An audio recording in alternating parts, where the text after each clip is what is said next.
Adam Braun started his career on Wall Street but decided to invest in a better world. His nonprofit group, Pencils of Promise, has built nearly 200 schools in developing parts of Latin America, Asia, and Africa. Forbes named him a 30 under 30 star of education. His new book is called The Promise of a Pencil: How an Ordinary Person Can Create Extraordinary Change. It's published by Scribner. That's an imprint of Simon Schuster, which, by the way, as you know, is a division of CBS. Adam Braun, we welcome you. Thank you. So most people don't think of a pencil as a life-changing thing, but it really was for you. Yeah, absolutely. So I was kind of on a fast track to a Wall Street career, and while I was in college, I was backpacking through the developing world, and I found this young boy begging on the street, and I said, if you could have anything in the world, what would you want? And I thought he'd say a house or a car or a boat, and his answer iPad. was...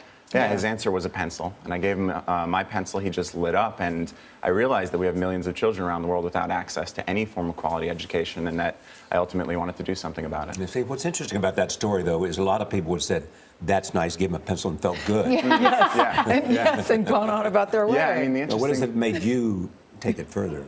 Sure. So I was naturally an introvert, and I found that if I walked around with pens and pencils, I could actually open up conversations with kids and ultimately their mothers and fathers. And I would ask the parents, what do you want most in the world? And what I saw was the highest levels of affluence and at the lowest levels of poverty, parents wanted the same thing, which was better opportunity for their children, and education could unlock that. And so after a bunch of backpacking and travel, and then eventually a great job at Bain & Company, I just got the itch and put $25 into a bank account trying to build one school to honor my 80-year-old grandmother on her birthday, and that turned into now more than 200 schools globally and more than 20,000 students. That's the bit where I'm like, so how do you go from that $25 in that one school to hundreds of schools? I mean, that's extraordinary. So truthfully, that was the reason that I wrote the book, was that I had so many people, especially young people, coming to me saying, I'm not famous, I don't have wealth, how did you start so small and build something so big? And I realized that I had a lot of lessons that I wish somebody told me when I was a 20-year-old. And so the truth is, the book is framed around 30 mantras, these quick, powerful phrases. Surround yourself with those who make you better. Yeah. If your dreams don't scare you, they're not big enough. Yeah. Never take no from someone who can't say yes. I love that one. Yeah. I mean, the one that I was going to share with you was big dreams, they start with small and reasonable acts. Right. And we think that, you know, you have to have this huge pile of money sitting somewhere. But again, I started with $25, and the one, never take no from someone who can't say yes. That just comes down to the fact that there's always some decision maker in a company who has the authority to unlock whatever you want most. And you have to find that person. Find the person who can say yes. Yeah. And then the other one that I just believe in more than anything is you speak the language of the person that you want to become. Not your present self, but you speak in the aspirational future self that you hope to unlock. And when you speak in that future tense, the world starts to kind of manifest around whatever you envision. But you had a lot of trials and tribulations, Adam, along the way. Oh, you for were sure. held up at one point by gunpoint. You've been beaten up. You've been robbed.